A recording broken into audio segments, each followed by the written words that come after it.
Jadi menikah beda agama nggak boleh bersetubuh. Sedang mempelajari agama, masih dalam proses. Gimana hukumnya kalau kita bersetubuh dengan dia? Apakah disebut berzina? Tapi kita suami istri atau kita tidak boleh menyentuh dia sampai dia login? Bagus.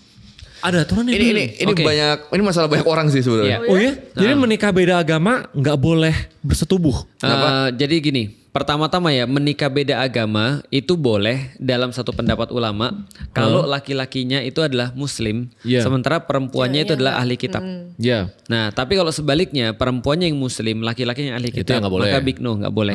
Nah, berarti kalau pernikahannya aja nggak boleh, apalagi terus kemudian hubungannya. Karena kan yang menghalalkan hubungan kan adalah pernikahan kan. Iya. Nah, berarti kalau pernikahannya aja tidak sah, apalagi hubungannya jelas tidak sah juga. Orang pernikahannya aja nggak sah gitu maksudnya. Yang cowoknya muslim. Nah, kalau cowoknya muslim maka dia boleh menikah dengan orang yang ahli kitab.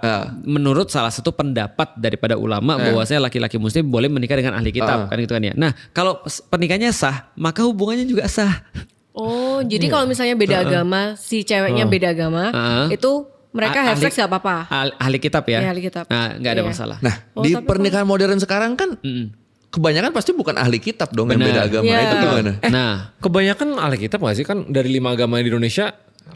Kristen paling banyak. Iya kan? Kalau Buddha, Deskripsi ahli kitab ini sejauh apa? ahli kitab itu adalah orang yang mendapatkan Kristen, kitab. Katolik? Kristen, Oke, berarti Katolik. orang yang mendapatkan kitab. Betul. Iya benar, berarti kan sebagian Iya, besar kan banyak. Kristen ya Sebagian biasanya. besar. Monoteisme. Iya. Buddha Kalau ada begitu, kitab nggak ya?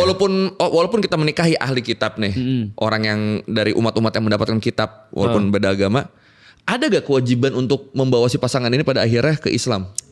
Kalau kewajiban sih harusnya iya ya, bukan kewajiban, keinginan kali ya. Iya, kan kayak tadi kan dia kan ada tuh ngajak Iya, si betul. pasangannya, tapi emang belum. Nah itu emang harus selalu ada dorongan ke situ. Selalu ada dorongan untuk ngajak. Namanya juga Oke. orang mau seiman kan pasti kan. Iya. Tapi itu bukan kewajiban sebagai suami, itu kewajiban in general sebagai In umat general aja kan. sebagai umat bagus banget. Iya. Iya, in general sebagai umat muslim. Oh, Iya, tapi benar. kalau nggak mau Ngomong juga aja. nggak apa-apa. Kalau nggak mau kita nggak boleh paksa. Iya nggak boleh paksa. Oke, berarti itu hubungannya halal atau enggak kalau misalnya Halal, suaminya? Kalau pernikahannya sah, berarti hubungannya sah. Tapi walaupun suaminya bukan muslim. Enggak, suaminya harus muslim. Oh enggak, kalau misalnya bukan muslim. Berarti pernikahannya nggak sah. Oh. Kalau suaminya bukan muslim, dia ngapain nanya pertanyaan tadi?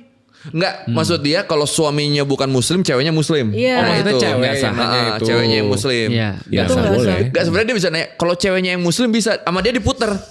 Kalau suaminya bukan muslim sama dia, padahal ada opsi kata-kata yang lebih padat dan jelas tuh.